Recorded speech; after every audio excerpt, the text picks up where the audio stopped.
Aku menatap nanar tanda tangan basah di atas akta jual beli itu. Rumah mewah ini bukan lagi milikku. Tepat waktu. Besok suamiku pulang membawa madu, mengira akan menjadikanku babu di rumahku sendiri. Dia tak tahu, dia sedang berjalan menuju perangkap yang kusiapkan. Selamat datang di neraka, Mas. Sebelum ceritanya dimulai, silakan tulis di kolom komentar dari daerah mana saja teman-teman yang menonton cerita ini. Jangan lupa like dan subscribe agar channel ini bisa semakin berkembang dan bisa mempersembahkan cerita yang lebih menarik lagi. Suara detak jam dinding antik yang tergantung di ruang tengah terdengar begitu nyaring hari ini. Mungkin karena ruangan ini sudah jauh lebih kosong dari biasanya. Tidak ada lagi lukisan-lukisan abstrak mahal yang biasa menghiasi dinding krem yang elegan itu. Tidak ada lagi vas bunga kristal dari Praha yang biasanya berdiri angkuh di atas meja konsol. Bahkan, karpet persia tebal yang biasanya memanjakan telapak kaki siapa saja yang melangkah di ruang tamu, sudah tergulung rapi dan diangkut pagi tadi. Aku duduk di satu-satunya sofa single seater yang kusisakan, menyesap teh melati yang mulai dingin, sambil memandangi ruangan yang kini terasa asing namun melegakan. Ponselku yang tergeletak di meja bergetar panjang, memecah keheningan yang kubangun sejak pagi. Nama, Mas Dimas, tertera di layar. Sudut bibirku terangkat sedikit, membentuk senyuman getir yang tak sampai ke mata. Ini adalah panggilan yang sudah kutunggu-tunggu. Panggilan yang akan memulai babak akhir dari sandiwara pernikahan kami yang sudah membusuk dari dalam. Aku membiarkannya berdering 3 kali sebelum menggeser tombol hijau, mengatur napasku agar terdengar normal, atau setidaknya, terdengar seperti istri penurut yang selama ini dia kenal. Halo, Mas? Kamu sudah sampai mana? Tanyaku dengan nada lembut yang dibuat-buat. Suara di seberang sana terdengar bising. Suara deru mesin pesawat dan riuh rendah pengumuman bandara menjadi latar belakangnya.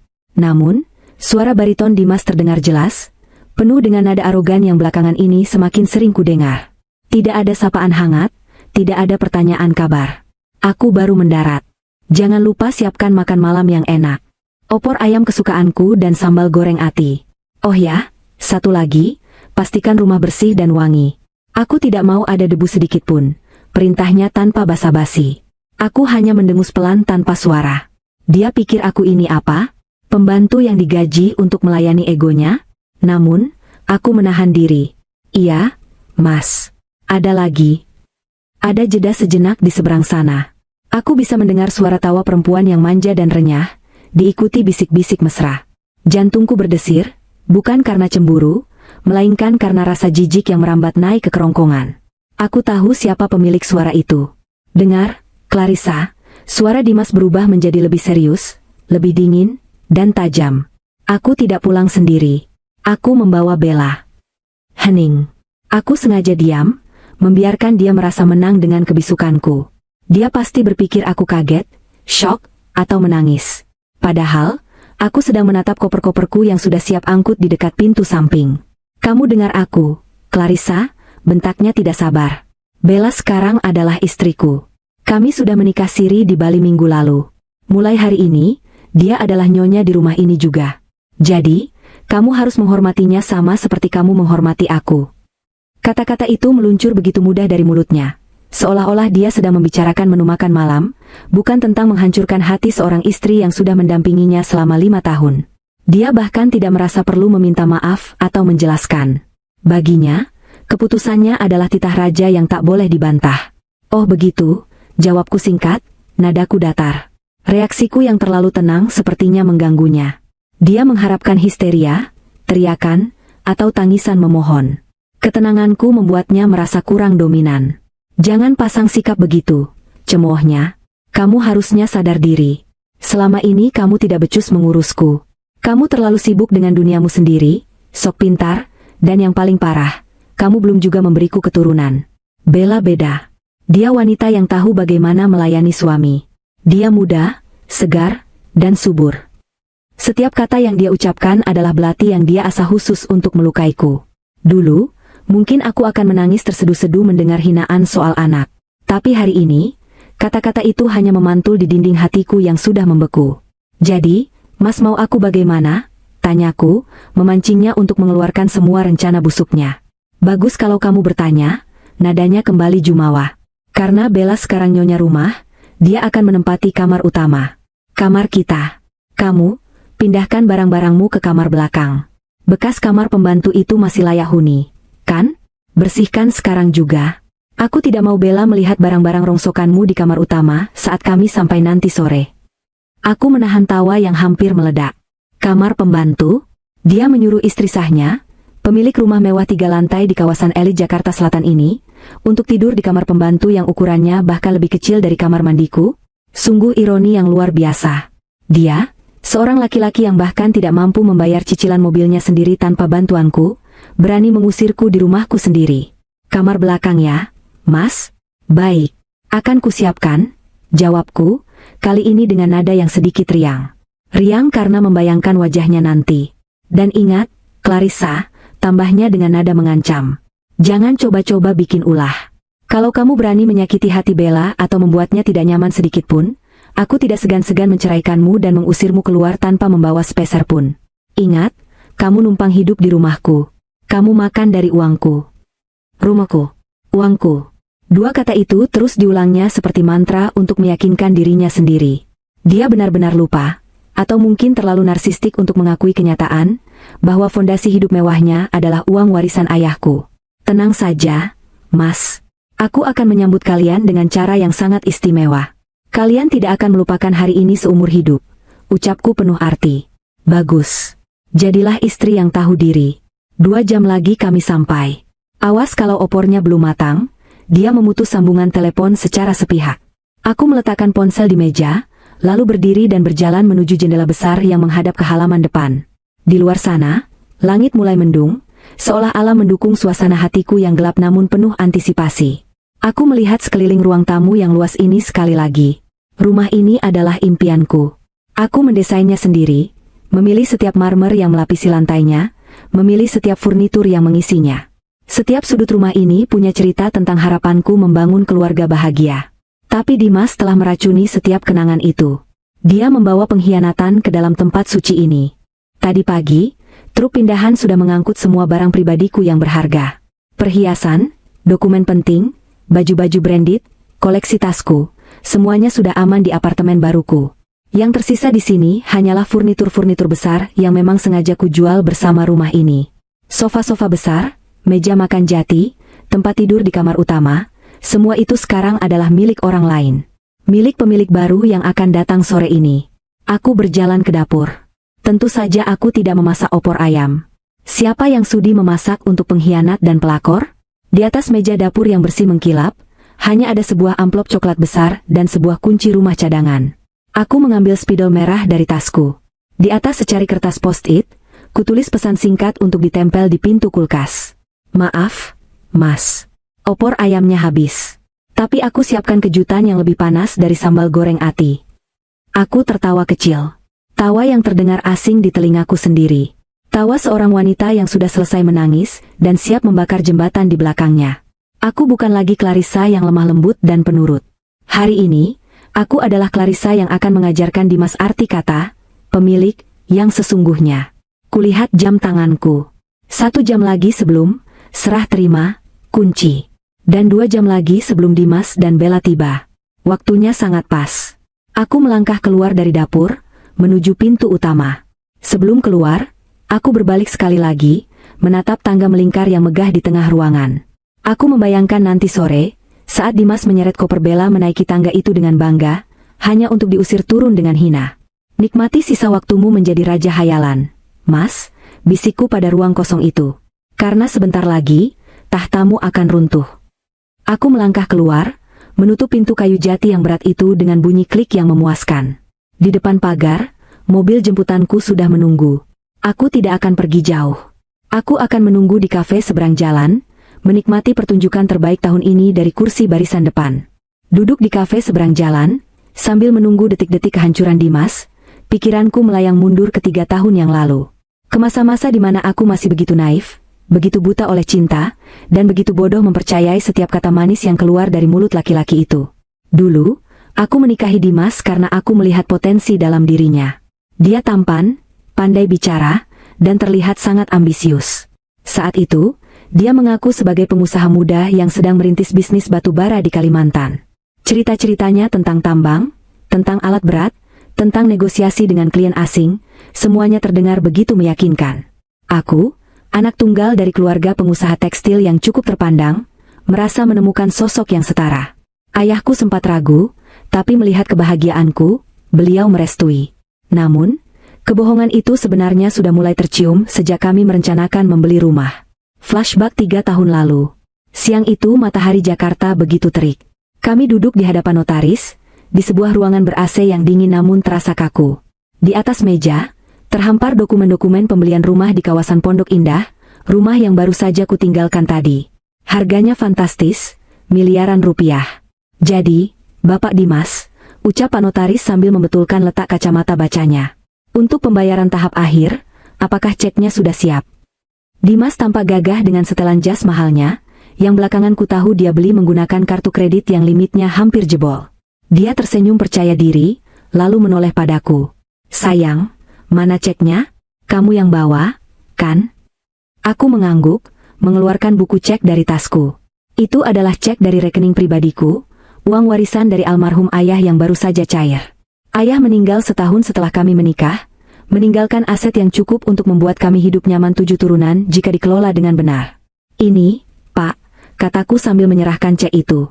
Pak Notaris menerimanya, lalu meneliti nominalnya. Baik, dana sudah lengkap. Sekarang untuk sertifikat hak milik, SHM, ini akan dibalik nama atas nama siapa? Bapak Dimas atau Ibu Clarissa?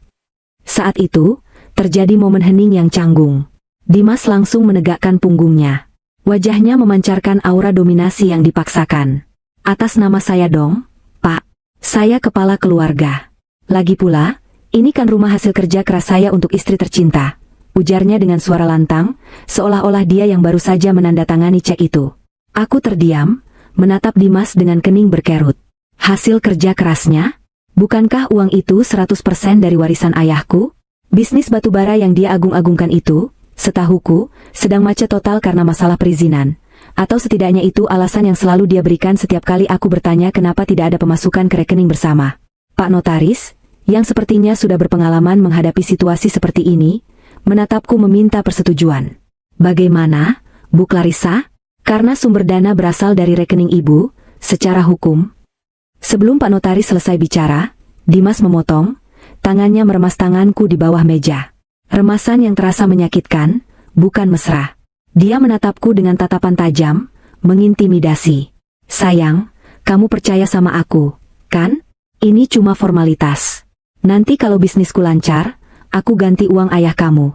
Kalau pakai namaku, urusan bisnisku nanti lebih gampang, buat agunan proyek dan lain-lain. Kamu nggak mau suamimu dianggap numpang hidup, kan? Bisiknya setengah mendesis. Kata-kata itu. Kamu nggak mau suamimu dianggap numpang hidup. Itu adalah senjata andalan Dimas. Dia tahu aku wanita yang menjaga martabat suami. Dia tahu aku tidak suka ribut di depan orang luar. Dan bodohnya aku saat itu, aku mengalah. Tapi, ada sedikit kewarasan yang tersisa di otakku hari itu. Mungkin insting seorang anak pedagang yang diwariskan ayah. Maaf, Mas, kataku pelan tapi tegas, melepaskan tanganku dari genggamannya. Aku menoleh ke notaris. Pak, tolong buat sertifikatnya atas nama saya, Clarissa Andini. Sesuai dengan sumber dana. Wajah Dimas merah padam. Rahangnya mengeras. Dia malu. Di depan notaris dan stafnya, dia merasa ditelanjangi. Tapi dia tidak bisa membantah, karena dia memang tidak mengeluarkan uang sepeser pun. Tapi Clarissa. Desisnya. Mas, bukannya kamu bilang bisnis batu bara kamu lagi butuh modal cair? Kalau rumah ini atas namamu dan kamu jadikan agunan, nanti kalau ada apa-apa, kita tinggal di mana? Lebih aman atas namaku. Uang bisnis kamu pakai saja buat operasional, jangan buat beli aset dulu. Alibiku, mencoba menyelamatkan wajahnya meski hatiku mulai ragu. Akhirnya, dengan wajah masam yang tak bisa disembunyikan, Dimas setuju. SHM itu tertulis atas namaku. Keputusan kecil itulah yang menyelamatkan hidupku hari ini. Jika saja waktu itu aku luluh dan membiarkan nama Dimas yang tertulis di sana, mungkin hari ini aku benar-benar akan menjadi gelandangan yang diusir dari rumah sendiri. Sejak hari itu, sikap Dimas berubah. Dia semakin sering dinas luar kota. Awalnya seminggu sekali, lalu menjadi berhari-hari, hingga berminggu-minggu. Dia selalu beralasan sedang mengurus sengketa lahan tambang, atau meeting dengan investor dari Cina. Aku berusaha percaya, meski rekening bersama kami tidak pernah bertambah isinya, malah sering berkurang untuk biaya tak terduga yang dia minta. Puncaknya adalah 6 bulan yang lalu. Saat itu ulang tahun pernikahan kami yang keempat. Dimas tidak pulang. Dia bilang terjebak badai di Kalimantan dan tidak ada sinyal. Aku menangis semalaman, ditemani Ibu Sari, mertuaku, yang datang menginap. Sudahlah, Clarissa. Kamu itu sebagai istri harus pengertian, kata Ibu Sari waktu itu, sambil memakan kue tart yang kubeli sendiri. Dimas itu kerja keras banting tulang buat kamu. Buat bayar listrik rumah sebesar ini, buat bayar pembantu, buat perawatan kamu yang mahal itu. Jangan manja. Aku terhenyak. Bu, tapi semua biaya rumah ini saya yang bayar. Gaji pembantu, listrik, air, belanja bulanan, semua dari hasil butik saya dan sisa tabungan ayah. Mas Dimas belum kasih uang belanja 5 bulan ini. Ibu Sari meletakkan garpunya dengan kasar. Matanya melotot. Heh, kamu kok hitung-hitungan sama suami? Dosa tahu. Istri itu harusnya nerimo. Dimas itu lagi susah, lagi merintis. Wajar kalau kamu bantu. Toh uang kamu banyak. Jangan jadi istri durhaka yang suka ngungkit-ungkit rezeki. Saat itulah aku sadar, aku berjuang sendirian. Suamiku pembohong, dan ibunya adalah pendukung utamanya. Mereka parasit yang menggerogoti hidupku pelan-pelan. Dan kecurigaanku terbukti nyata ketika tagihan kartu kredit datang ke rumah 2 bulan kemudian. Kartu kredit tambahan yang kuberikan pada Dimas, untuk keadaan darurat. Amplop itu terbuka sedikit, mungkin robek saat pengiriman. Mataku menangkap deretan transaksi yang aneh. Bukan pembelian alat berat atau tiket pesawat ke Kalimantan. Tapi tagihan hotel bintang 5 di Bali. Tagihan butik tas mewah Hermes. Tagihan makan malam candlelight dinner di restoran Prancis di Jakarta Selatan. Dan tanggal transaksinya, tepat saat dia bilang sedang terjebak badai tanpa sinyal, di pedalaman Kalimantan. Tanganku gemetar memegang lembaran tagihan itu. Totalnya ratusan juta. Uangku. Uang jerih payah ayahku, dipakai oleh suamiku untuk memanjakan wanita lain. Disitulah hatiku hancur berkeping-keping. Namun di saat yang sama, akal sehatku kembali menyatu. Aku tidak langsung melabraknya. Tidak, itu terlalu mudah. Aku mulai menyelidiki. Aku menyewa detektif swasta. Dan hasilnya mencengangkan. Wanita itu bernama Bella. Mantan model majalah dewasa yang sekarang jadi simpanan pria-pria berduit, atau pria yang sok berduit seperti Dimas. Dimas telah membohongi Bella juga, mengaku sebagai pengusaha tambang sukses pemilik rumah mewah di Pondok Indah. Lingkaran setan kebohongan mereka sungguh menjijikan.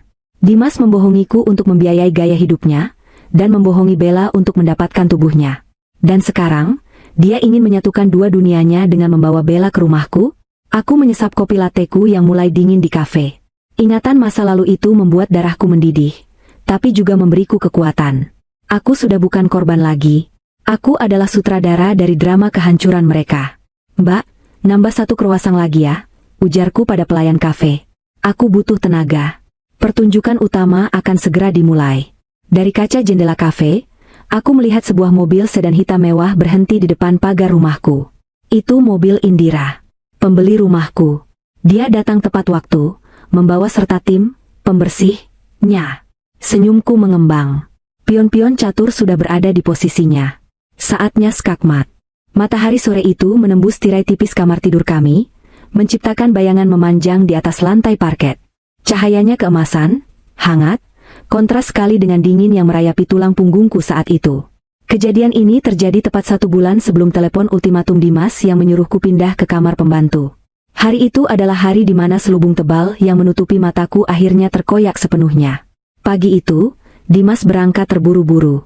Katanya ada panggilan mendadak dari investor di Singapura. Dia bahkan tidak sempat sarapan, hanya meneguk segelas air putih, mencium pipiku sekilas dengan bibir yang terasa kaku, lalu berlari ke mobil. Dia begitu panik hingga melupakan benda yang biasanya menempel padanya seperti nyawa kedua, tablet kerjanya. Benda pipi berwarna hitam itu tergeletak setengah tertutup bantal di sisi tempat tidurnya. Awalnya, aku tidak berniat menyentuhnya. Aku dididik untuk menghormati privasi pasangan. Selama 5 tahun menikah, aku tidak pernah sekalipun mengecek ponsel atau dompetnya. Aku percaya padanya. Kepercayaan yang kuberikan secara buta, utuh, dan tulus. Namun, hari itu ada dorongan aneh dalam dadaku. Mungkin itu adalah bisikan malaikat pelindungku, atau sekadar firasat seorang istri yang sudah terlalu lama dibohongi. Aku mengambil tablet itu. Layarnya menyala saat ku sentuh, meminta kata sandi. Jariku melayang di atas layar. Aku mencoba tanggal pernikahan kami, 1210. Gagal. Aku mencoba tanggal lahirnya. Gagal. Aku mencoba tanggal lahirku. Gagal juga. Hatiku mencelos. Dulu, semua passwordnya adalah tanggal pernikahan kami. Kapan ini berubah? Iseng, aku teringat pada sobekan tiket pesawat ke Bali yang kutemukan di saku celananya bulan lalu. Tanggal keberangkatannya adalah tanggal 24. Dan aku ingat pernah melihat notifikasi ulang tahun di kalender dinding dapur yang ditandai dengan inisial B. Tanggal 24 Agustus. Dengan jari gemetar, aku mengetikkan angka 2408. Klik. Layar terbuka. Nafasku tercekat. Bukan karena aku berhasil masuk, tapi karena wallpaper yang menyambutku. Itu bukan foto kami. Bukan foto pemandangan tambang batu bara. Itu adalah foto selfie mesra Dimas dengan seorang wanita muda yang cantik, berkulit putih, dengan rambut pirang dicat ash gray. Mereka berpelukan di pinggir kolam renang, dengan latar belakang sunset Bali yang romantis. Wanita itu mencium pipi Dimas, dan Dimas tersenyum lebar, senyum yang sudah lama tidak ia berikan padaku. Duniaku seakan berhenti berputar. Rasanya seperti ada tangan raksasa yang meremas jantungku hingga hancur. Jadi ini Bella, wanita yang menghabiskan uangku, wanita yang menikmati suamiku. Tapi rasa sakit itu segera berubah menjadi rasa mual saat jari-jariku, yang bergerak seolah punya kehendak sendiri, membuka aplikasi pesan instan berwarna hijau. Nama kontak paling atas disematkan dengan emotikon hati merah, My Future Wife. Aku membuka percakapan itu. Dan di sanalah aku menemukan senjata pertamaku. Ratusan, bahkan ribuan pesan menjijikan yang membuatku ingin muntah. Sayang, kapan sih kamu tendang si mandul itu? Aku udah gak sabar kita tinggal di rumah pondok indah berdua. Aku mau dekor ulang kamarnya, selera istrimu kuno banget, tulis Bella 3 hari yang lalu. Jawaban Dimas membuat darahku mendidih sampai ke ubun-ubun. Sabar ya, cantik. Tunggu momen yang pas. Aku lagi bujuk dia buat tanda tangan surat kuasa. Biar sertifikat rumah bisa aku jadiin agunan buat modal nikah resmi kita nanti. Kalau dia udah tanda tangan, baru aku depak dia ke jalanan. Air mataku menetes, jatuh tepat di atas layar tablet. Jadi, ini rencananya? Dia tidak hanya ingin meninggalkanku, dia ingin merampokku dulu. Dia ingin menjadikanku gelandangan miskin sementara dia dan pelakor itu hidup mewah di atas penderitaanku. Aku terus menggulir layar ke atas, membaca detail demi detail perselingkuhan mereka. Bagaimana mereka menertawakan masakanku, menertawakan penampilanku yang katanya seperti ibu-ibu pengajian, dan bagaimana Bella merencanakan program hamil agar bisa segera mendepakku dengan alasan pewaris.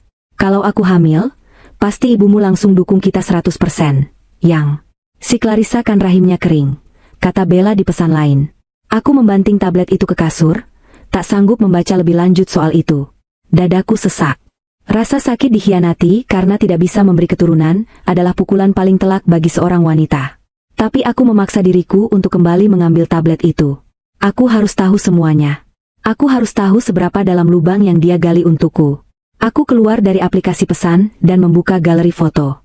Isinya penuh dengan foto-foto liburan mewah mereka, bukti-bukti transfer uang bulanan ke rekening atas nama Bella yang nilainya puluhan juta, dan foto-foto jam tangan mewah yang dibeli Dimas. Lalu, aku membuka aplikasi file manager. Ada sebuah folder bernama Dokumen Penting. Aku membukanya, berharap menemukan dokumen bisnis tambangnya. Namun, yang kutemukan adalah mimpi buruk yang lebih mengerikan dari perselingkuhan. Folder itu berisi ratusan tangkapan layar dan dokumen PDF. Bukan kontrak kerjasama, melainkan bukti utang. Ada folder subkategori, judul, dan pinjol. Tanganku gemetar hebat saat membuka folder judul. Dimas ternyata kecanduan judi online. Ada riwayat deposit yang gila-gilaan. 50 juta, 100 juta. 200 juta. Kalah. Dia membakar uang itu di meja judi maya. Total kerugiannya dalam 1 tahun terakhir mencapai hampir 2 miliar rupiah. Lalu folder, pinjol, dan rentenir. Di sini aku menemukan sumber ketakutanku yang sesungguhnya. Dimas meminjam uang dari belasan aplikasi pinjaman online ilegal, dan beberapa rentenir perorangan. Di salah satu dokumen perjanjian utang dengan rentenir bernama Ko Aseng, aku melihat tanda tangan Dimas di atas materai. Dan di lampirannya, ya Tuhan, dia melampirkan foto sertifikat rumah ini. Sertifikat rumah atas namaku. Memang, Secara hukum dia tidak bisa menjaminkan sertifikat itu tanpa tanda tanganku dan tanpa membawa sertifikat asli yang tersimpan aman di deposit box bank pribadiku. Tapi di surat perjanjian itu, Dimas menuliskan klausul gila. Saya menjamin sertifikat asli akan diserahkan dalam waktu 3 bulan setelah istri saya menandatangani surat kuasa jual. Dia menjaminkan sesuatu yang bukan miliknya dengan janji palsu. Jatuh temponya adalah minggu depan. Ada juga tangkapan layar ancaman dari para penagih utang. Pesan-pesan kasar penuh makian.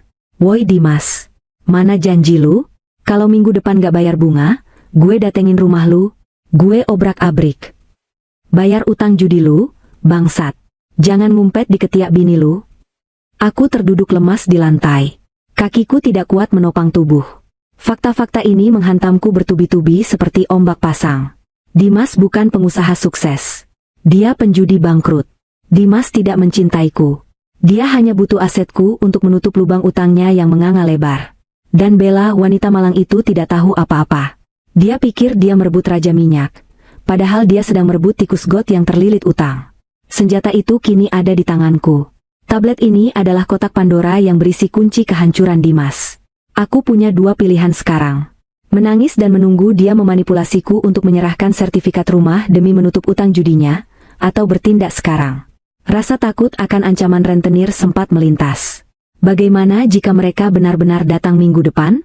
Tapi kemudian, sebuah pemikiran licik, pemikiran yang sangat bukan aku, muncul di benakku. Rumah ini adalah target mereka. Rentenir mengincar rumah ini. Dimas mengincar rumah ini. Bella ingin tinggal di rumah ini. Jika rumah ini bukan lagi milikku, maka masalah ini bukan lagi masalahku. Aku tertawa. Tawa yang kering dan hampa. Dimas ingin bermain api? Baiklah. Aku akan menyiramkan bensin, lalu pergi sebelum apinya melahap habis semuanya. Hari itu, aku menyalin semua data dari tabletnya ke cloud storage pribadiku dan ke flash disk. Aku memotret semua chat mesumnya, semua bukti transfer judinya, dan semua surat utangnya. Setelah itu, aku meletakkan kembali tablet itu di posisi semula, seolah tak pernah disentuh. Saat Dimas pulang malam harinya, dengan wajah lelah yang dibuat-buat dan cerita bohong tentang rapat alot di Singapura, aku menyambutnya dengan senyum manis. Aku memijat bahunya, membuatkan kopi, dan mendengarkan keluh kesahnya. Capek banget, Yang. Investornya rewel, keluhnya sambil memejamkan mata. Sabar ya, Mas. Semua kerja keras kamu pasti ada hasilnya. Jawabku lembut, sambil dalam hati berkata, ya, hasilnya adalah kehancuranmu. Malam itu, saat dia tidur mendengkur di sampingku, aku menatap langit-langit kamar. Air mataku sudah kering. Rasa cintaku sudah menguap, digantikan oleh dinginnya dendam. Aku tahu kelemahan fatalnya sekarang. Dia tidak punya uang sepeser pun, dia dikejar utang miliaran, dan dia sangat bergantung pada kepemilikan rumah ini untuk menyelamatkan nyawanya dari rentenir. Jika aku menjual rumah ini diam-diam dan membawa pergi uangnya, Dimas akan mati kutu. Dia tidak akan punya tempat tinggal, tidak punya uang untuk bayar utang, dan harus menghadapi rentenir serta istri barunya yang matre dengan tangan kosong. Itu adalah rencana yang sempurna. Kejam, tapi adil. Malam itu, di sebelah suami yang berniat membuangku, aku mulai menyusun skenario. Aku tidak akan menjadi korban. Aku akan menjadi badai yang meratakan hidupnya hingga ke tanah. Keesokan harinya, segera setelah Dimas berangkat, kali ini dia membawa tabletnya dengan wajah sedikit panik. Mungkin takut tertinggal lagi, aku langsung bergerak. Tidak ada waktu untuk bersedih. Waktu terus berjalan menuju jatuh tempo utang Dimas, dan aku harus lebih cepat dari para penagih utang itu. Langkah pertamaku adalah menghubungi Adrian. Dia adalah teman kuliahku dulu yang kini menjadi pengacara spesialis hukum keluarga dan aset. Kami bertemu di sebuah coffee shop privat yang jauh dari jangkauan teman-teman sosialitaku maupun teman-teman Dimas. Adrian menatapku dengan wajah prihatin setelah aku menceritakan semuanya, termasuk menunjukkan bukti-bukti yang kudapat dari tablet Dimas. Gila, gumam Adrian sambil menggelengkan kepala. Suami kamu bukan cuma brengsek, Clarissa. Dia kriminal. Memalsukan data untuk pinjaman ilegal itu pidana. Dan judi online? Itu resep kehancuran. Aku tahu, Ian. Makanya aku harus keluar dari situasi ini. Aku mau cerai. Tapi aku nggak mau cerai yang bertele-tele di mana dia masih bisa nuntut harta gono gini, kataku tegas. Tanganku menggenggam cangkir kopi erat-erat. Adrian mengangguk. Mode profesionalnya aktif. Oke, dengar. Secara hukum, Karena rumah di Pondok Indah itu dibeli dengan uang warisan ayahmu dan sertifikatnya atas namamu, itu adalah harta bawaan, bukan harta bersama. Dimas tidak punya hak 1% pun atas rumah itu. Tapi, Adrian menggantung kalimatnya.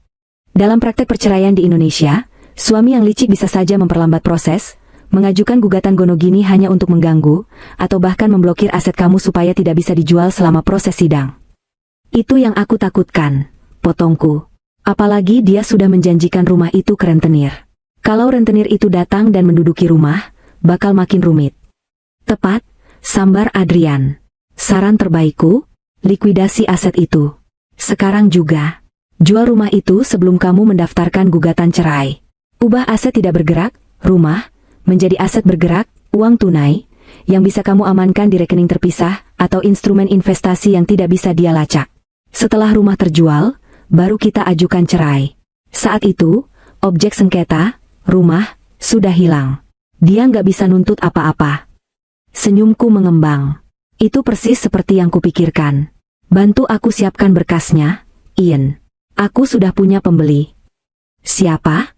Menjual rumah seharga puluhan miliar itu nggak gampang, butuh waktu berbulan-bulan, tanya Adrian ragu. Indira, jawabku singkat. Mata Adrian membulat. Indira Larasati? Ratu properti itu? Aku mengangguk. Indira adalah teman arisan ibuku dulu, seorang wanita pengusaha properti yang sangat cerdik. Dia sudah lama naksir rumahku karena posisinya yang hoak dan feng shui-nya yang bagus. Dulu dia pernah menawar, tapi kutolak mentah-mentah. Siang itu juga, aku menelepon Indira. Halo, Tante Indira? Ini Clarissa, sapaku. Oh, Clarissa sayang. Apa kabar? Tumben telepon. Suara Indira terdengar renyah di ujung sana. Tante masih berminat sama rumah Pondok Indah? Tanyaku to the pound. Hening sejenak. Naluri bisnis Indira langsung menyala. Kamu serius? Kenapa dijual? Ada masalah.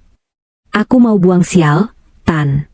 Aku mau jual cepat, as is, apa adanya, beserta sebagian besar isinya.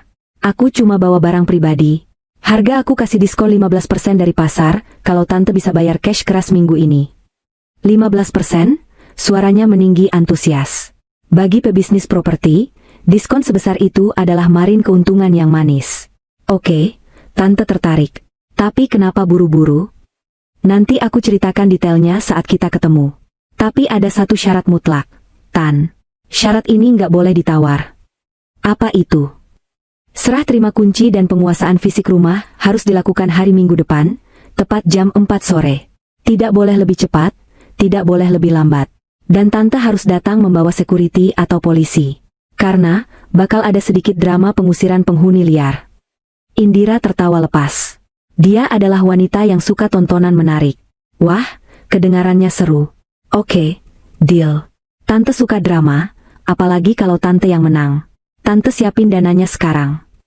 Proses selanjutnya berjalan dengan kecepatan kilat yang menakutkan. Dalam 3 hari, Adrian dan tim legal Indira membereskan semua dokumen. Aku melakukan transaksi jual beli itu secara sangat rahasia. Notaris datang ke ruang VIP bank, bukan ke kantornya, agar tidak ada yang melihat. Saat tanda tangan dibubuhkan di akta jual beli, aku merasakan beban ribuan ton terangkat dari pundakku. Uang hasil penjualan masuk rekening baruku yang tidak diketahui Dimas. Jumlahnya fantastis. Cukup untuk membiayai hidupku keliling dunia 2 kali putaran. Sementara Dimas, dia masih sibuk dengan dinas luar kotanya. Baca, liburan dengan Bella, tidak tahu bahwa istananya sudah berpindah tangan. Sisa hari-hari sebelum hari Minggu kuhabiskan dengan packing senyap. Ini bagian yang paling menantang. Aku harus memindahkan barang-barangku tanpa membuat rumah terlihat kosong. Setiap malam, saat Dimas tidak ada, aku mencicil baju-baju pesta, tas-tas mahal, dan perhiasan kuangkut sedikit demi sedikit ke mobilku, lalu kupindahkan ke apartemen sewaan sementara. Aku menyisakan baju-baju rumah yang jelek di lemari agar terlihat penuh. Kotak perhiasan di meja rias tetap ada, tapi isinya sudah kuganti dengan imitasi murah yang kubeli di pasar. Dokumen-dokumen penting seperti ijazah, akta lahir, dan surat-surat berharga lainnya sudah lama kularikan ke deposit box. Aku juga mulai menghubungi beberapa tamu undangan lainnya. Pertama, aku menggunakan nomor anonim untuk menghubungi debt collector yang meneror Dimas. Aku mengirim pesan singkat, Dimas ada di rumah Pondok Indah hari Minggu jam 4 sore. Dia baru pulang bawa uang banyak dari proyek. Tagih sekarang atau dia kabur lagi. Para lintah darat itu pasti tidak akan melewatkan kesempatan ini. Kedua, aku memastikan CCTV rumah aktif dan terhubung ke ponselku. Aku ingin merekam setiap detik kejadian nanti sebagai bukti di pengadilan jika diperlukan, atau sekadar hiburan pribadi di masa tua nanti. Malam terakhir di rumah itu, rumah sudah terasa berbeda. Jiwanya sudah pergi. Yang tersisa hanya cangkang bangunan mewah yang dingin. Aku duduk di ruang tengah, menatap foto pernikahan kami yang masih tergantung besar di dinding. Di foto itu, Dimas tersenyum begitu tulus. Atau setidaknya terlihat tulus. Kamu yang memulai perang ini, Mas, bisikku pada foto itu. Kamu yang meremehkan istrimu. Kamu pikir karena aku diam, aku bodoh. Kamu pikir karena aku sabar, aku lemah. Aku menurunkan foto itu. Bingkainya berat, terbuat dari kayu jati ukiran. Dengan tenang, aku meletakkannya di lantai, menyandarkannya ke dinding. Tidak, aku tidak membantingnya. Itu terlalu drama. Aku hanya membiarkannya di sana, sebagai properti untuk adegan besok. Ponselku berbunyi. Pesan dari Indira. Tim keamanan sudah siap. Besok kita bikin kejutan paling meriah tahun ini. Semangat, Clarissa. Pesan dari Adrian masuk setelahnya. Gugatan cerai sudah siap didaftarkan Senin pagi. Begitu rumah dikosongkan, kita langsung maju. Kamu aman? Aku tersenyum puas. Jaring laba-laba sudah terpasang sempurna. Mangsanya sedang terbang pulang dengan pesawat kelas bisnis, bergandengan tangan dengan selingkuhannya, tertawa bahagia membayangkan masa depan mereka. Mereka tidak tahu bahwa landasan pacu yang mereka tuju sudah runtuh. Besok adalah hari penghakiman. Aku tidur nyenyak sekali malam itu, lebih nyenyak dari malam-malam sebelumnya selama 3 tahun terakhir. Aku tidur tanpa mimpi, menyimpan energiku untuk pertunjukan utama di bab 5 nanti. Selamat tidur, Nyonya Rumah, ucapku pada diriku sendiri di cermin sebelum mematikan lampu. Besok, gelar itu akan lepas, tapi kamu akan mendapatkan kembali harga dirimu. Jarum jam di pergelangan tanganku menunjukkan pukul 15.45. Langit Jakarta yang tadinya mendung kini mulai meneteskan gerimis tipis, seolah alam sedang mempersiapkan panggung yang dramatis untuk adegan yang akan segera berlangsung. Dari balik jendela kaca kafe, aku melihat sebuah taksi online kelas premium, sejenis Alphard hitam, berhenti tepat di depan pintu gerbang rumahku yang menjulang tinggi. Itu mereka. Jantungku berdegup, bukan karena takut, melainkan karena adrenalin yang memuncak. Ini adalah momen yang sudah kurekayasa dalam benakku ribuan kali selama seminggu terakhir. Aku meneguk habis sisa air mineral di botol, merapikan blazerku, lalu berdiri. Aku tidak akan membiarkan mereka masuk rumah itu tanpa sambutan. Aku berjalan keluar kafe, menyeberangi jalanan aspal yang basah dengan langkah tenang namun pasti. Setiap ketukan sepatu hak tinggiku di aspal terasa seperti hitungan mundur menuju ledakan. Di depan gerbang, pintu mobil geser otomatis terbuka. Sosok pertama yang turun adalah Dimas. Dia mengenakan kacamata hitam meski cuaca mendung, mungkin untuk menutupi mata lelah atau sekadar gaya-gayaan. Dia merentangkan tangannya, menghirup udara seolah dia adalah raja yang baru kembali dari penaklukan besar. Akhirnya, home sweet home, gumamnya cukup keras hingga terdengar olehku yang sudah berdiri di dekat pilar pagar, tersembunyi di balik bayangan pohon Kamboja. Lalu, turunlah wanita itu. Bella. Dia mengenakan dress ketat berwarna merah menyala yang sangat kontras dengan suasana sore yang kelabu. Penampilannya persis seperti di foto-foto yang kutemukan di tablet Dimas. Cantik, glamour, tapi memancarkan aura arogan yang tidak bisa ditutupi oleh bedak mahalnya. Dia menatap rumahku, ralat, bekas rumahku, dengan mata berbinar rakus. Sayang, ini rumahnya? Gila, gede banget. Lebih bagus dari foto yang kamu kasih. Pekiknya manja sambil menggelayut di lengan Dimas. Jelas dong, ini hasil kerja keras aku selama ini. Mulai hari ini istana kamu, Bel, jawab Dimas dengan nada bangga yang membuat perutku mual. Sosok ketiga pun turun. Ibu Sari, mertuaku. Wajah tuanya tampak berseri-seri, senyumnya merekah lebar. Dia langsung memeluk lengan Dimas yang satu lagi. Anak ibu memang hebat. Gak sia-sia ibu doakan tiap malam. Akhirnya kamu bawa istri yang pantas buat rumah semewah ini, bukan kayak yang lama itu, suram. Darahku mendidih mendengar ucapan Ibu Sari, tapi aku menahannya. Aku melangkah keluar dari persembunyianku, menampakkan diri tepat saat mereka hendak menyuruh sopir taksi menurunkan koper-koper besar mereka. Selamat datang kembali, Mas Dimas, sapaku dengan suara lantang dan jernih. Mereka bertiga tersentak kaget. Dimas hampir melompat, Bella menatapku dari ujung kaki ke ujung kepala dengan tatapan menilai yang merendahkan, sementara Ibu Sari langsung memasang wajah masam. "Oh, kamu masih di sini?" Dimas mendengus, kembali memasang topeng arogansinya. Kirain sudah ngumpet di kamar belakang. "Aku menyambut tamu agung." "Tidak sopan rasanya kalau nyonya rumah tidak menyambut madunya, bukan?" Tanyaku sambil tersenyum manis. Senyum yang kutahu membuat Dimas merasa tidak nyaman karena terlalu tenang. Bella maju selangkah, menatapku sinis. "Jadi ini Clarissa?" Biasa banget ya." Pantes Dimas bosen. Mbak, tolong itu koper-koper aku diangkatin masuk ya. Berat soalnya." "Hati-hati, itu koper Louis Vuitton asli, jangan sampai lecet. Kalau lecet, gaji kamu setahun gak bakal cukup buat ganti." Ibu Sari tertawa kecil, seolah ucapan Bella adalah lelucon paling lucu sedunia. "Tuh, dengerin, Clarissa.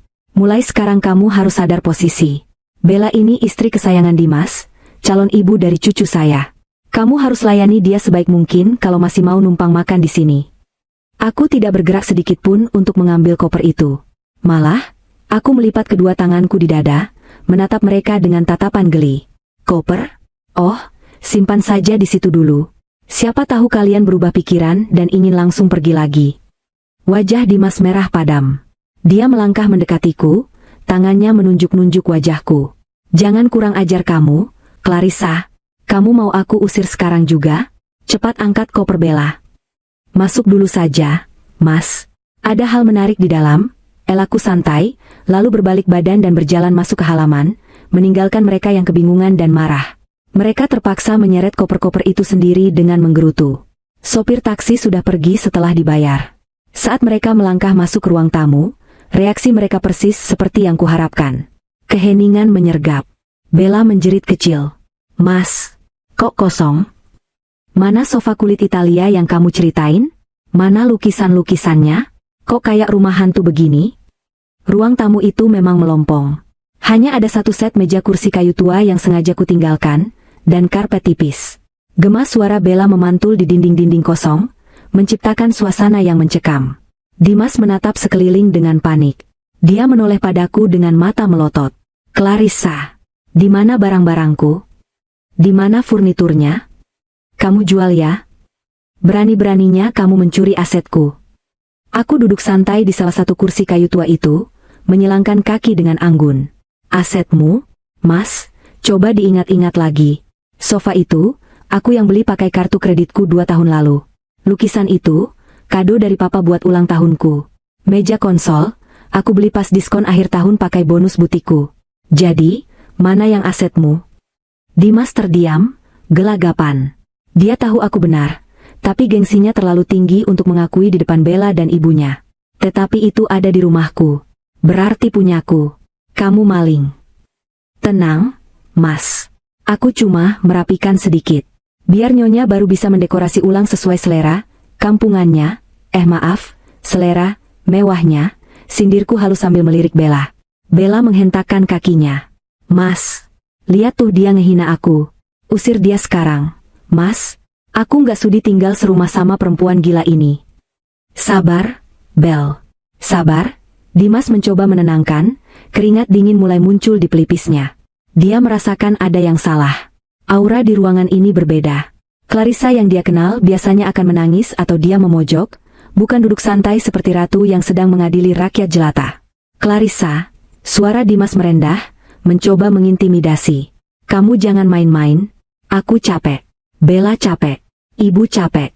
Sekarang kamu masuk kamar belakang, atau apa? Potongku cepat. Atau kamu mau menceraikan aku?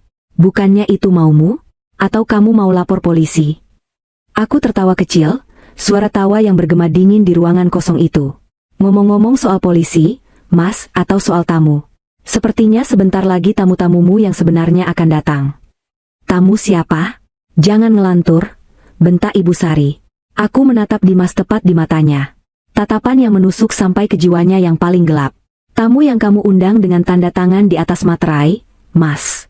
Tamu yang kamu janjikan sertifikat rumah ini. Ingat, Ko Aseng? Atau aplikasi, pinjam kilat?" Wajah Dimas yang tadinya merah karena marah, seketika berubah pucat pasi, seputih kertas. Bibirnya gemetar. "Nama, Ko Aseng adalah nama keramat yang selama ini dia sembunyikan rapat-rapat. Bagaimana Clarissa bisa tahu? Pertanyaan itu terpampang jelas di matanya yang membelalak ketakutan. Kakakmu tahu dari mana? Suaranya tercekat, nyaris tak terdengar.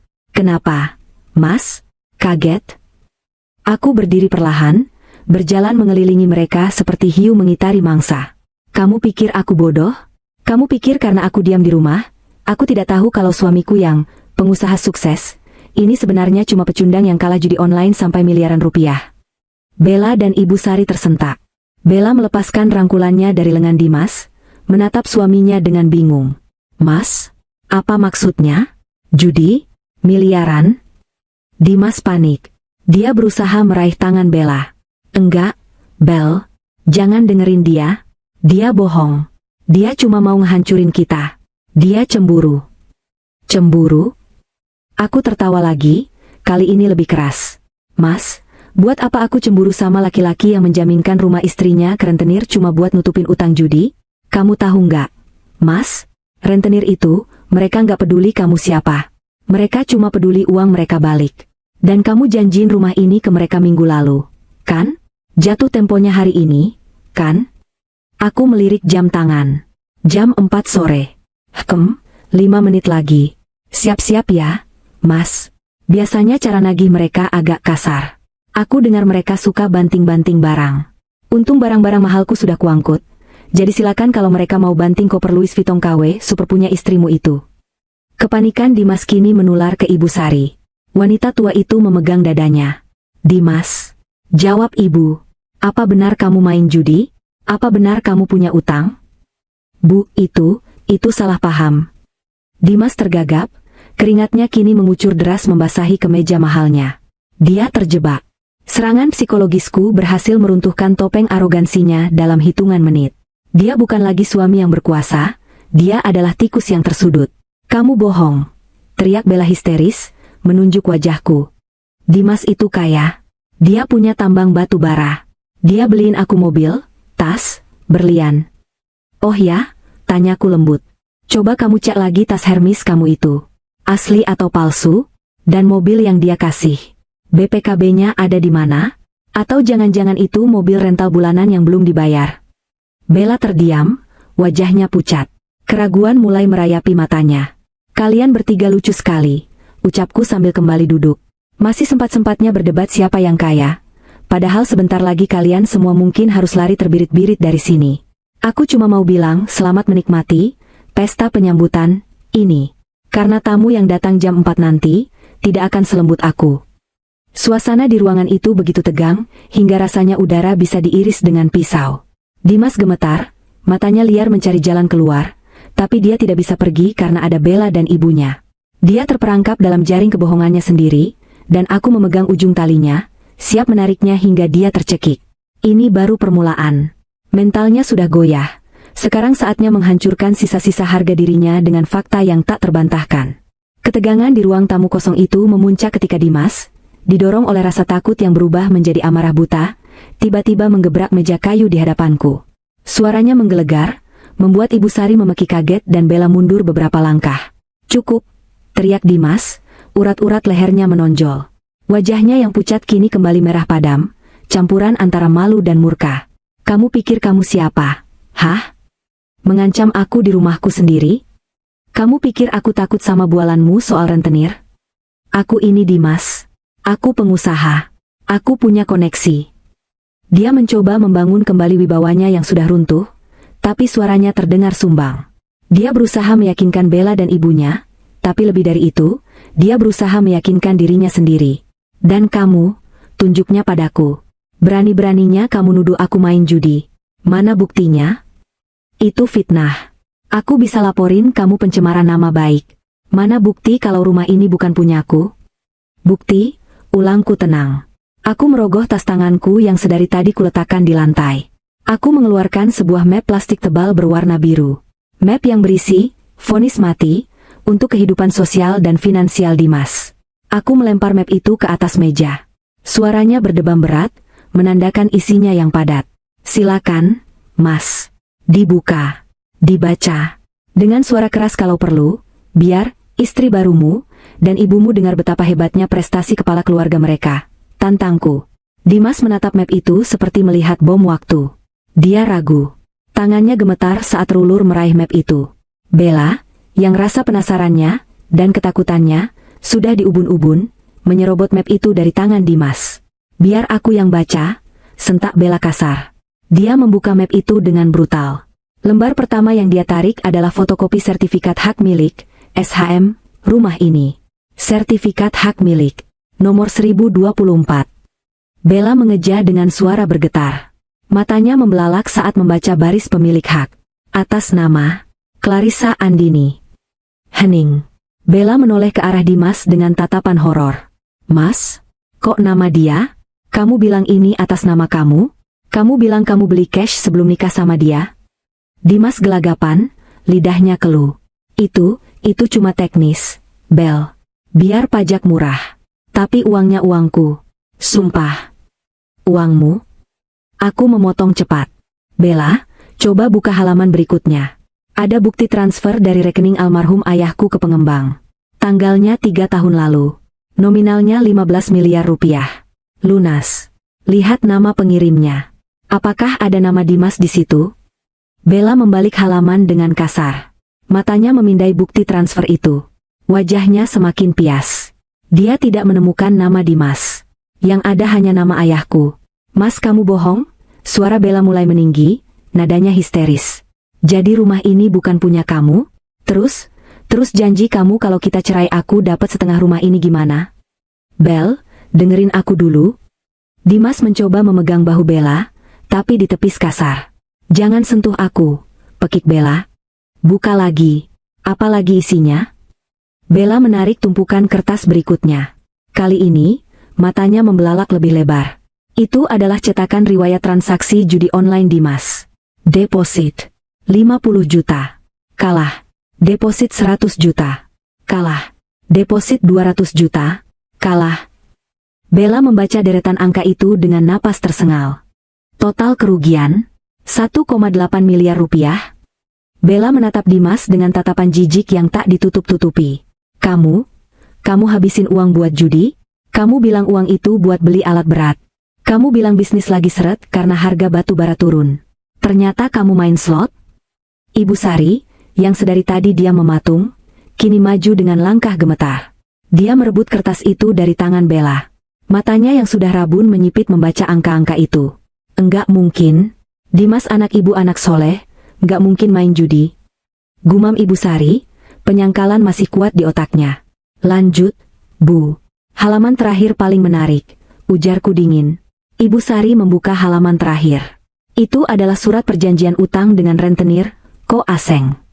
Di sana tertera jelas tanda tangan Dimas di atas materai, dan foto KTP Dimas.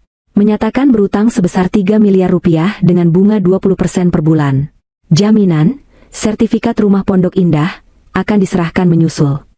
Ibu Sari membaca dengan suara lirih, lalu tubuhnya limbung. Dia terduduk lemas di lantai, kertas-kertas itu berserakan di sekitarnya. Astagfirullah, Dimas, kamu mau bunuh ibu? Kamu jaminkan rumah orang? Kamu punya utang 3 miliar? Ratap Ibu Sari. Tangisannya pecah, memenuhi ruangan kosong itu. Dimas terpojok. Dia berdiri di tengah ruangan, dikelilingi oleh bukti-bukti kejahatannya yang berserakan di lantai seperti sampah. Dia menatapku dengan mata merah menyala, penuh kebencian. Puas kamu? Hah? Teriak Dimas. Puas kamu mempermalukan aku? Kamu pikir kamu hebat? Istri macam apa yang menguliti aib suami sendiri di depan orang lain? Suami? Aku berdiri, menatapnya tajam. Rasa hormatku padanya sudah hilang tak berbekas. Suami yang mana? Suami yang selingkuh? Suami yang memalsukan dokumen? Suami yang mau mengusir istrinya ke kamar pembantu di rumah istrinya sendiri? Aku melangkah mendekatinya. Dia mundur selangkah, takut dengan aura dominasi yang kupancarkan. Kamu bukan suami, Mas. Kamu parasit. Dan hari ini, aku membuang parasit itu. Aku menoleh ke arah Bella yang kini menangis di pojokan. Bukan menangis karena sedih, tapi menangis karena sadar impiannya menjadi nyonya kaya raya hancur lebur. Bella, panggilku. Dia mendongak, maskaranya luntur. Kamu tahu kan artinya ini? Suamimu itu, miskin. Kere.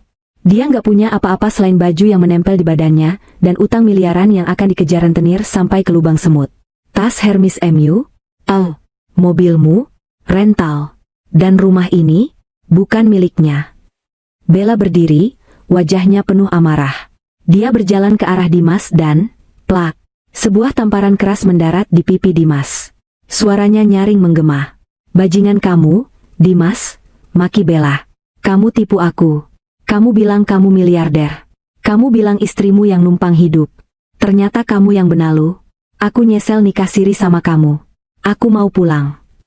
Bella berbalik arah koper-koper yang tadi dia bawa. Dia menyeretnya dengan kasar. Aku pergi. Jangan cari aku lagi. Dasar penipu miskin. Bel, tunggu. Jangan tinggalin aku.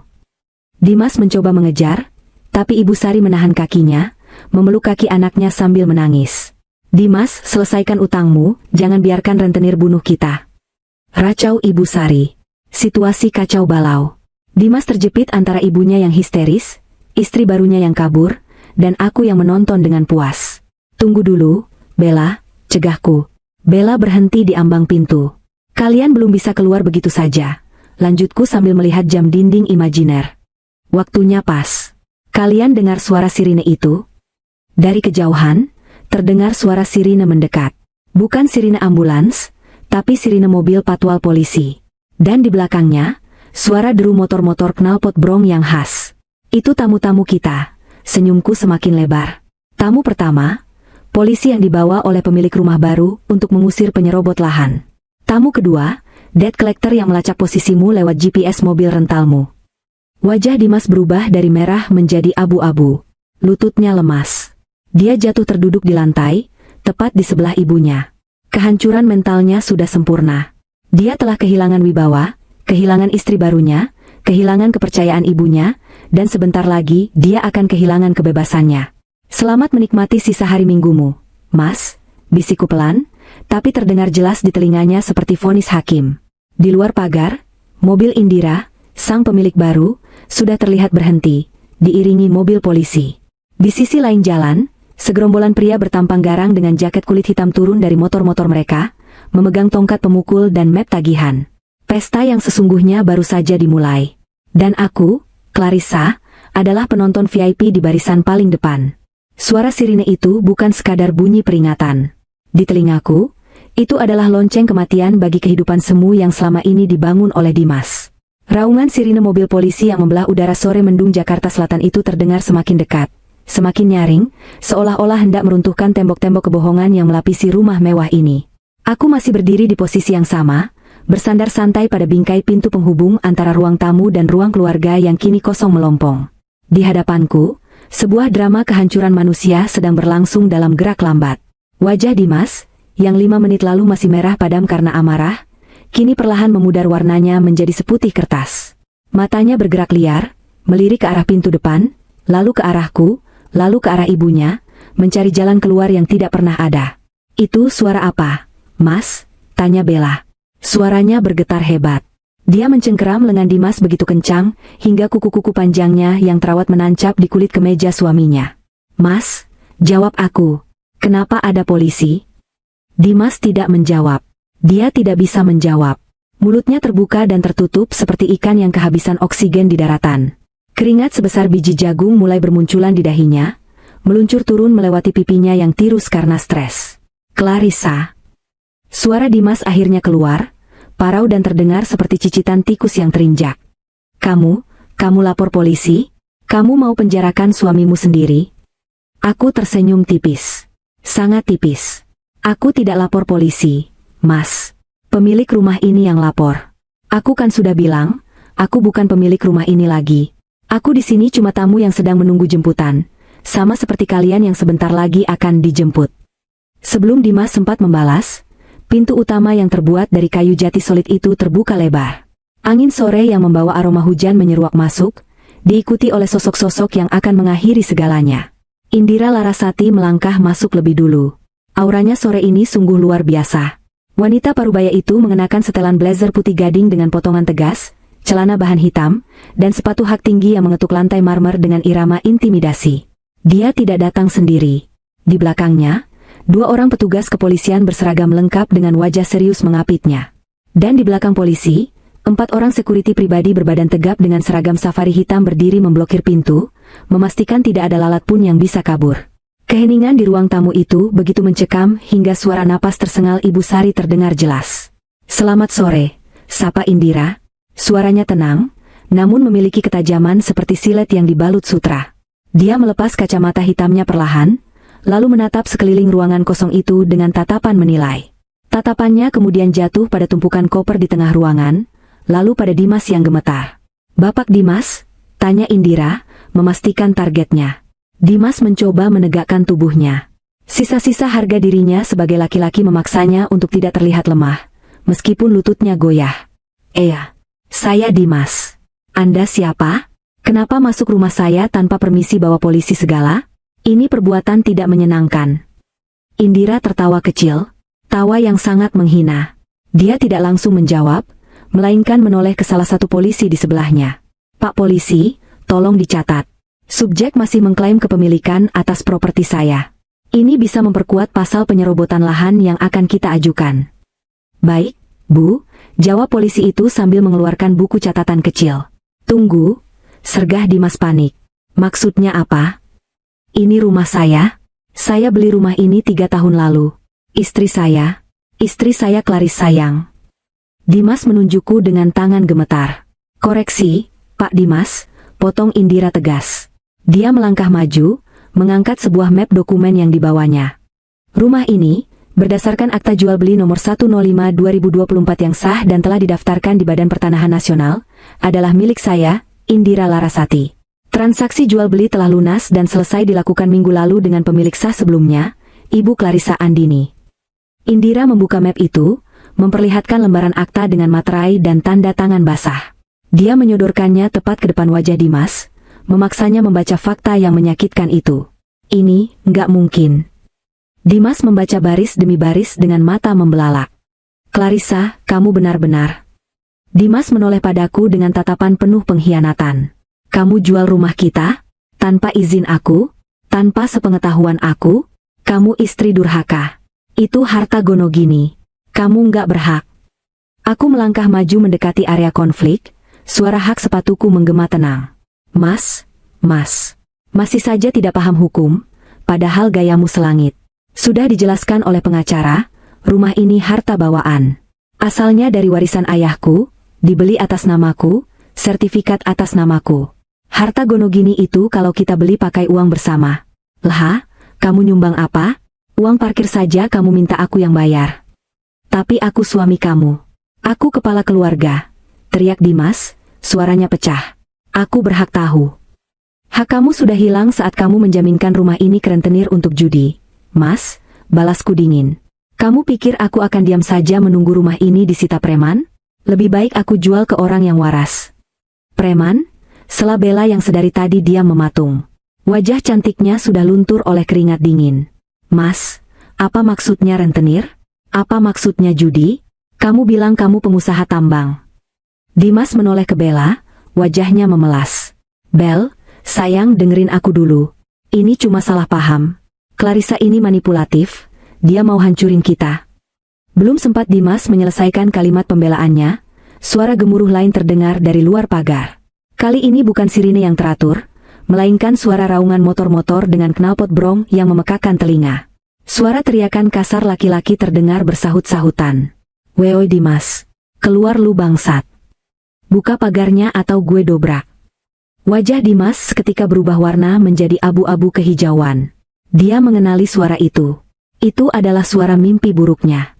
4 sekuriti Indira di depan pintu tampak bersiaga. Namun, gerombolan yang datang itu terlalu beringas. 5 orang pria berbadan besar, mengenakan jaket kulit lusuh dan celana jeans robek, merangsek masuk ke halaman. Mereka tidak peduli ada mobil polisi di sana. Urusan perut dan utang piutang membuat logika mereka mati rasa. Pimpinan mereka, seorang pria botak dengan tato naga yang menjalar dari leher sampai ke pipi, berjalan paling depan sambil menyeret tongkat bisbol logam. Namanya Johnny. Aku tahu dari data yang disalin dari tablet Dimas. Johnny dan anak buahnya menerobos masuk ke ruang tamu. Polisi sempat memegang senjata mereka, tapi tidak mencabutnya, hanya bersiaga penuh. Suasana di ruang tamu yang luas itu seketika berubah menjadi arena gladiator yang sempit dan menyesakan. Nah, ketemu juga tikusnya, geram Johnny. Matanya merah menyala menatap Dimas. Bau rokok kretek dan keringat massa menguar dari tubuhnya, memenuhi ruangan yang tadinya wangi itu. Dimas mundur teratur sampai punggungnya menabrak tembok. Kakinya lemas, dan akhirnya dia merosot terduduk di lantai. Bang Johnny, ampun bang. Johnny meludah ke lantai marmer yang baru saja dibersihkan. Ampun? Lu bilang ampun? Lu janji hari ini lunas. Lu janji serahin sertifikat rumah. Mana barangnya? Johnny mengayunkan tongkat bisbolnya, menghantam koper Louis Vuitton milik Bella hingga penyok. Bella menjerit histeris. Tasku. Koperku. Johnny menoleh ke arah Bella, menyeringai menyeramkan. Oh, ini bini baru lu? Cakep juga. Boleh nih buat bayar bunga bulan ini kalau lu nggak punya duit. Jaga mulut lu ya, teriak Bella, berusaha berani meski gemetar. Bang, sela polisi dengan tegas. Harap tenang. Ini wilayah hukum. Jangan buat keributan fisik atau saya angkut kalian semua. Johnny menatap polisi itu, lalu menurunkan tongkatnya sedikit. Pak polisi, saya nggak urusan sama bapak. Saya urusan sama maling ini. Dia utang 3 miliar sama bos saya. Dia janjiin sertifikat rumah ini. Sekarang mana sertifikatnya? Semua mata tertuju pada Dimas. Ibu Sari, yang sejak tadi mematung sok, tiba-tiba histeris. Dia menerjang ke arah Johnny, bersujud di kaki preman itu. Pak, tolong pak, jangan sakiti anak saya. Dimas anak baik, dia nggak mungkin utang segitu. Ini pasti salah paham. Anak saya pengusaha sukses. Ratap Ibu Sari sambil memeluk kaki Johnny yang kotor bersepatu boots. Minggir lu nenek peot. Johnny mengibaskan kakinya kasar, membuat Ibu Sari terguling di lantai. Ibu, teriak Dimas, tapi dia terlalu takut untuk bergerak menolong ibunya. Dimas, bentak Johnny. Jawab gue. Mana sertifikatnya? Dimas menelan ludah, air matanya mulai mengalir deras. Dia menunjuk ke arahku dan Indira. Sertifikatnya udah nggak ada, bang. Rumahnya udah dijual sama istri pertama saya. Hening. 1 detik yang terasa seperti 1 jam. Wajah Johnny memerah karena amarah yang meledak. Dia melangkah maju, mencengkeram kerah kemeja mahal Dimas, dan mengangkat tubuh pria itu sampai kakinya jinjit. Lu main-main sama gue? Lu jaminin barang yang bukan punya lu? Lu mau mati? Bukan salah saya, bang. Istri saya yang jual diam-diam. Saya ditipu. Dimas meracau, menyalahkan siapa saja kecuali dirinya sendiri. Aku hanya menonton dengan tangan terlipat di dada. Inilah senjata yang kusiapkan. Biarkan monster memakan penciptanya. Bella, yang melihat situasi sudah sangat kacau dan berbahaya, otaknya mulai bekerja cepat. Insting bertahan hidup wanita matre ini jauh lebih tajam daripada kesetiaannya. Dia melihat Dimas yang tidak berdaya, melihat preman yang menagih miliaran, dan melihatku yang berdiri santai sebagai pemenang. Bella perlahan mundur, menjauh dari Dimas. Dia meraih tas tangannya, meninggalkan koper-koper besarnya yang sudah penyok. Mau kemana kamu, Bel? Tanyaku lantang. Suaraku memecah fokus semua orang. Dimas menoleh, matanya nanar melihat istri barunya yang sedang mengendap-endap ke arah pintu. Bel, sayang, kamu mau kemana? Jangan tinggalin aku. Bantuin aku ngomong sama mereka. Kamu punya tabungan kan? Pinjemi aku dulu. Bella berhenti. Dia berbalik menatap Dimas. Tidak ada lagi tatapan manja. Tidak ada lagi tatapan cinta. Yang ada hanya tatapan jijik yang murni. Pinjam duit, pekik Bella. Suaranya melengking tinggi. Heh, Dimas. Gue nikah sama lo karena lo bilang lo kaya raya. Lo bilang rumah ini punya lo. Lo bilang lo punya tambang. Ternyata apa? Lo kere. Lo penipu. Lo penjudi. Bel, jangan gitu. Dimas memohon. Jangan panggil gue sayang. Potong Bella kasar. Gue najis sama lo. Gue pikir gue dapat paus, taunya dapat ribusuk. Laki-laki macam apa yang jaminin rumah istri pertama buat judi? Sampah lo. Bella meludah ke arah Dimas, tepat mengenai sepatunya. Gue pergi.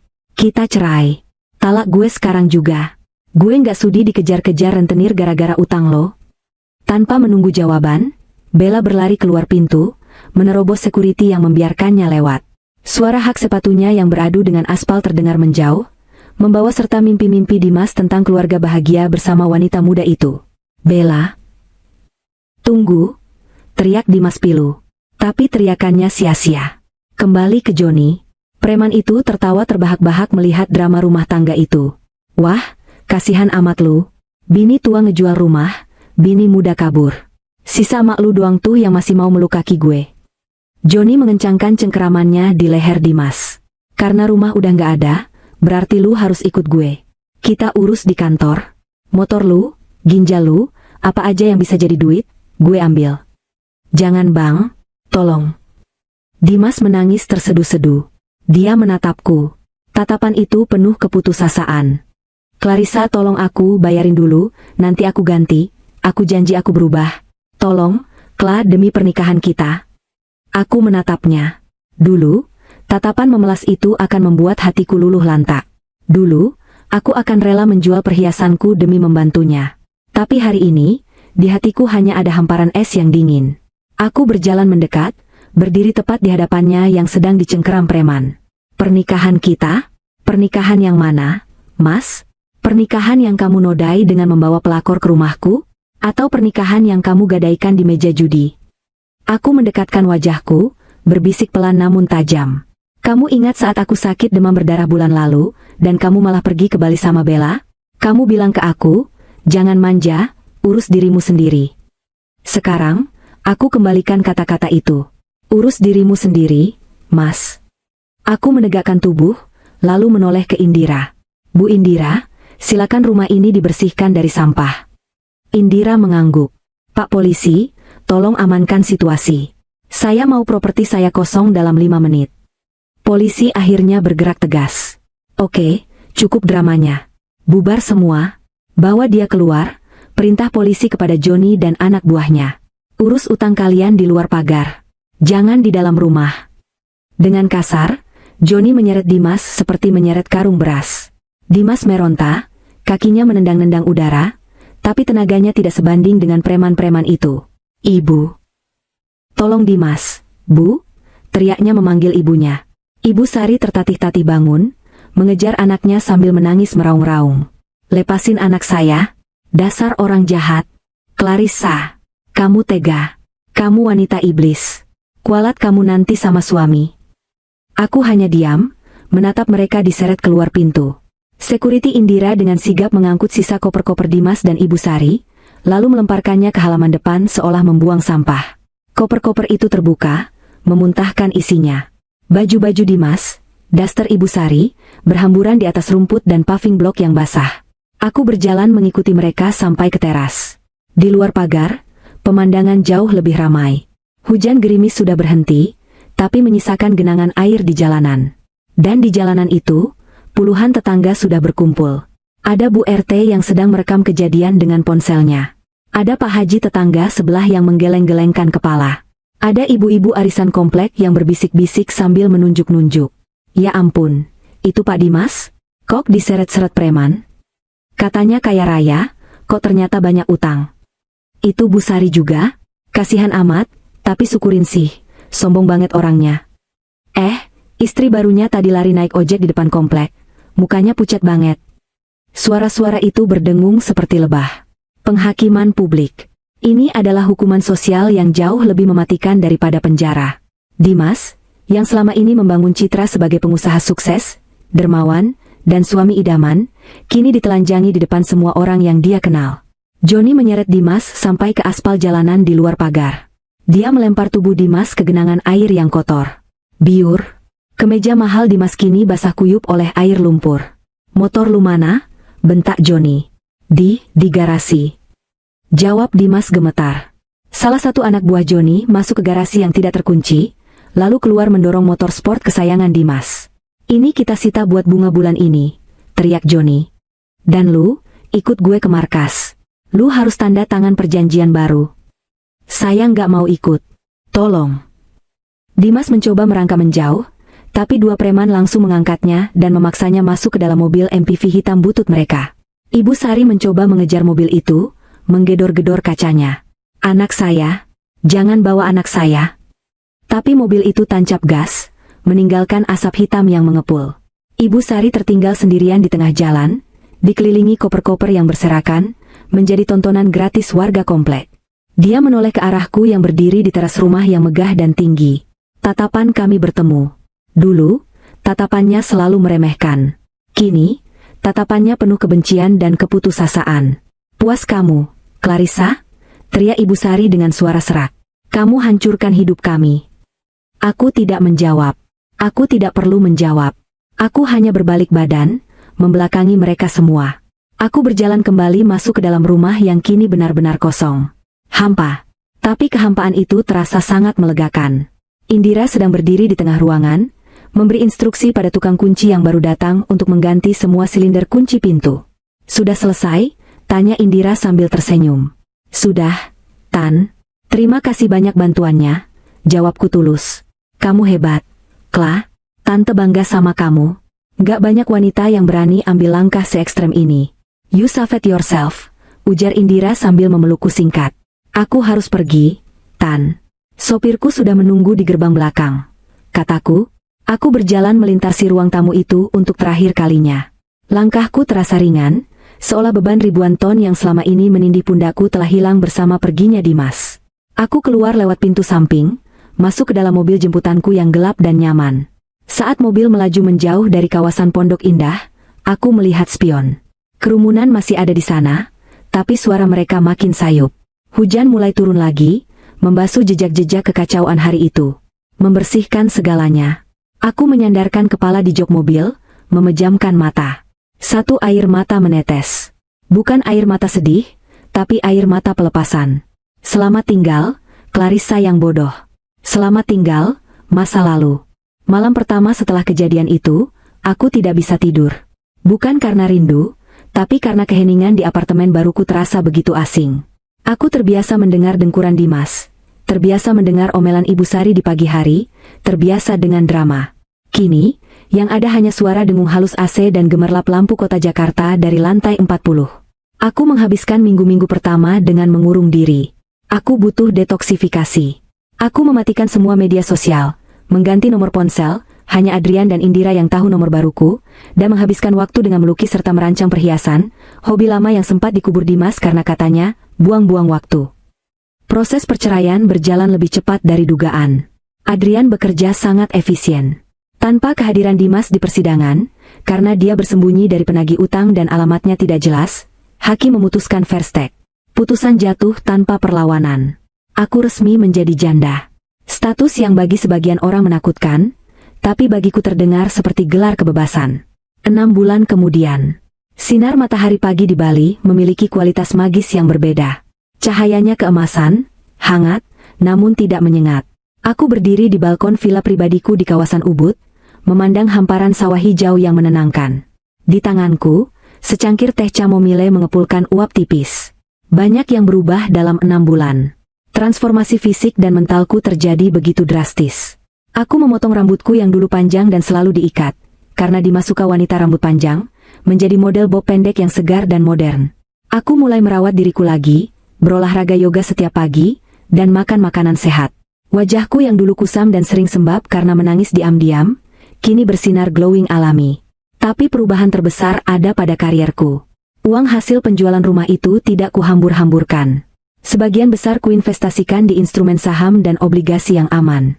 Sisanya, aku gunakan untuk mewujudkan mimpi lamaku, membuka brand perhiasan sendiri, Clarissa S Games. Siapa sangka, desain-desain perhiasan yang dulu sering dicemooh Dimas sebagai norak, kini menjadi incaran para sosialita dan ekspatriat di Bali. Aku menggabungkan unsur tradisional perak Bali dengan batu mulia modern. Bisnisku meledak. Aku sibuk, lelah, tapi sangat bahagia. Setiap rupiah yang masuk rekeningku adalah hasil keringatku sendiri, bukan pemberian suami, dan itu memberiku rasa berdaya yang luar biasa. Pagi ini, ponselku bergetar di atas meja kayu ulin. Sebuah pesan masuk dari Adrian. Kami menjadi semakin dekat belakangan ini. Adrian bukan hanya pengacaraku, dia menjadi teman diskusi, pendengar yang baik, dan entahlah, mungkin lebih dari itu. Tapi aku tidak terburu-buru. Luka dikhianati butuh waktu lama untuk sembuh total. Pagi, Kla. File laporan investigasi terakhir yang kamu minta sudah aku kirim ke email. Kamu yakin mau lihat? Isinya agak menyedihkan, tulis Adrian. Aku tersenyum tipis, lalu membalas. Kirim saja. Aku butuh penutup untuk buku lama ini sebelum benar-benar membuka lembaran baru. Aku membuka laptop, masuk ke email, dan mengunduh lampiran dari Adrian. Judulnya, laporan status terkini subjek D, B, dan S. Aku membuka folder foto dan video itu satu persatu. Dan di sanalah, Karma menampakkan wujud aslinya secara brutal. Subjek D, Dimas. Foto pertama diambil secara diam-diam, candid, di sebuah kawasan padat penduduk di pinggiran Bekasi. Di foto itu, terlihat seorang pria kurus kering, kulitnya hitam terbakar matahari, mengenakan jaket ojek online yang sudah lusuh dan robek di bagian bahu. Itu Dimas. Wajah tampan dan glowing yang dulu dia banggakan sudah lenyap, digantikan oleh wajah tirus dengan mata cekung yang menyeratkan kelelahan kronis dan ketakutan. Adrian menyertakan catatan, Dimas tinggal di kos petak ukuran 2x3 meter, kamar mandi luar. Dia bekerja sebagai ojek online di siang hari, dan kadang jadi kuli panggul di pasar induk saat malam. Dia tidak bisa melamar kerja formal karena namanya masuk daftar hitam, blacklist, bay checking dan ada catatan laporan polisi soal penipuan dokumen. Utang judinya belum lunas, bunganya terus berjalan. Kabarnya, setiap kali gajian, preman-preman Joni langsung memotong 80% pendapatannya. Dia hidup hanya dengan sisa uang receh, makan nasi bungkus sehari sekali. Ada satu video pendek. Dimas sedang duduk di trotoar sambil memakan gorengan, tatapannya kosong menatap jalanan macet. Tiba-tiba dia tersentak kaget saat ada motor knalpot brong lewat, tubuhnya gemetar ketakutan. Trauma dikejar rentenir telah merusak sarafnya. Dia hidup dalam teror abadi. Subjek B, Bella. Foto berikutnya menampilkan Bella. Atau setidaknya, sisa-sisa dari Bella. Foto itu diambil di depan sebuah tempat karaoke remang-remang kelas bawah di daerah Kota Tua. Bella mengenakan pakaian minim yang terlihat murahan, makeupnya tebal tapi tidak bisa menutupi keriput halus dan kantung mata yang hitam. Dia sedang merokok sambil berdebat dengan seorang pria tua. Catatan Adrian, setelah kabur dari rumahmu, Bella mencoba kembali ke Sugar Daddy lamanya, tapi ditolak karena sudah ada yang baru. Dia tidak punya skill kerja, ijazahnya entah di mana, dan gaya hidupnya tinggi. Akhirnya dia terjerat pinjaman online juga. Sekarang dia bekerja sebagai pemandu lagu, LC, di karaoke pinggiran. Dia tinggal di kos-kosan campur yang kumuh. Sering terlibat cekcok dengan sesama pemandu lagu karena rebutan tamu. Ironis. Wanita yang menghinaku karena tidak bisa memberikan anak, kini harus menjual harga dirinya demi sesuap nasi dan membayar utang pay later. Kecantikannya yang dulu dia jadikan senjata, kini layu dimakan kerasnya hidup dan gaya hidup yang tak terkontrol. Subjek S, Ibu Sari. Foto terakhir adalah yang paling membuat hatiku nyeri. Sedikit. Ibu Sari di foto sedang duduk di kursi roda kayu di teras sebuah rumah sederhana di kampung. Wajahnya miring sebelah, mulutnya sedikit terbuka. Stroke ringan menyerangnya sebulan setelah pengusiran itu. Catatan Adrian, Ibu Sari sekarang menumpang di rumah adik kandungnya di Jawa Tengah. Adiknya ini terkenal galak dan perhitungan. Karena Ibu Sari tidak punya aset lagi, semua perhiasannya sudah dijual Dimas untuk bayar bunga utang sebelum kejadian pengusiran. Dia dianggap beban. Di video terlampir, terdengar suara adiknya memaki-maki Ibu Sari karena ngompol di celana. Aku menutup laptop perlahan. Tidak ada rasa sorak-sorai kemenangan. Tidak ada tawa jahat.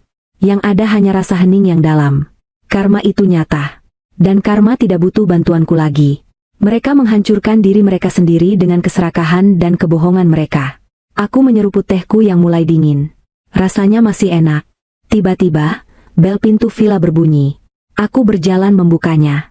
Adrian berdiri di sana, mengenakan kemeja linen putih santai dan celana pendek, tersenyum lebar sambil membawa sebuket bunga matahari. Hai, sapanya. Katanya hari ini grand opening toko perhiasanmu yang baru di Seminyak. Butuh teman untuk potong pita? Aku tersenyum, senyum yang kali ini benar-benar mencapai mataku. Aku melihat Adrian, pria yang tulus membantu, yang tahu semua aib dan masa laluku, namun tetap berdiri di sana dengan tatapan menghargai. Berbeda jauh dengan tatapan Dimas yang selalu menuntut. Boleh, jawabku. Tapi kamu yang nyetir ya. Aku mau menikmati pemandangan. Siap, bos, candanya. Aku melangkah keluar villa, menutup pintu masa lalu rapat-rapat. Sinar matahari Bali menyambutku hangat. Di kejauhan, aku mendengar suara ombak. Hidup ini adil pada akhirnya. Mereka yang menanam angin, menuai badai. Dan aku menanam kesabaran dan keberanian, dan kini aku menuai kebebasan. Mobil Adrian melaju membelah jalanan Ubud yang asri. Aku menatap ke depan, ke arah jalan yang membentang luas. Cerita tentang klarisasi korban sudah tamat di halaman sebelumnya. Ini adalah bab 1 dari buku yang baru.